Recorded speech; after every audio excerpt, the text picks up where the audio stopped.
একদিন আপনার মা আর আপনাকে ফোন করবে না। আজ হয়তো তার কথা শুনে বিরক্ত হন, ফোন না ধরতে ইচ্ছে করে, কিন্তু একদিন আপনি নিজেই অপেক্ষায় থাকবেন। মা যদি আর একবার ফোন করত, একদিন কেউ আর বলবে না তোর মুখটা কেন শুকনো লাগছে, কিছু খেয়েছিস তো। যে মানুষটি নিজের সবকিছু বিসর্জন দিয়ে আপনার মঙ্গল চেয়েছে, নিঃস্বার্থভাবে ভালোবেসেছে, সে আর থাকবে না। আপনি চাইলেও আর সেই ভালোবাসার ছাই ফিরে যেতে পারবেন না। একদিন আপনার ভুলগুলোর জন্য কেউ আর শাসন করবে না।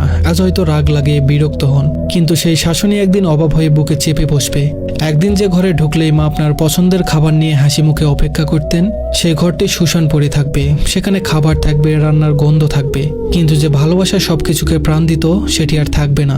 একদিন আপনাকে দরজার কাছে দাঁড়িয়ে বিদায় জানিয়ে কেউ আর চেয়ে থাকবে না। আপনার পায়ের আওয়াজ মিলিয়ে যাওয়া পর্যন্ত অপেক্ষা করবে না।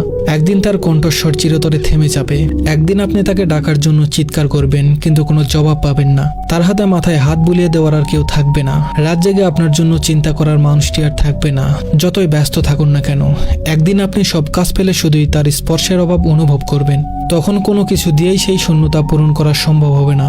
সময় খুব নিষ্ঠুর, এটি থেমে থাকে না, কাউকে ফেরত পাওয়ার সুযোগ দেয় না। একদিন শুধু স্মৃতির মধ্যে তাকে খুঁজতে হবে, তার পুরনো গলার স্বর রেকর্ডে শোনার চেষ্টা করতে হবে, পুরনো ছবিগুলো হাতে নিয়ে বোবা কান্না করতে হবে, কিন্তু কিছুই আর ফিরবে না, কেউ আর ফিরে আসবে না।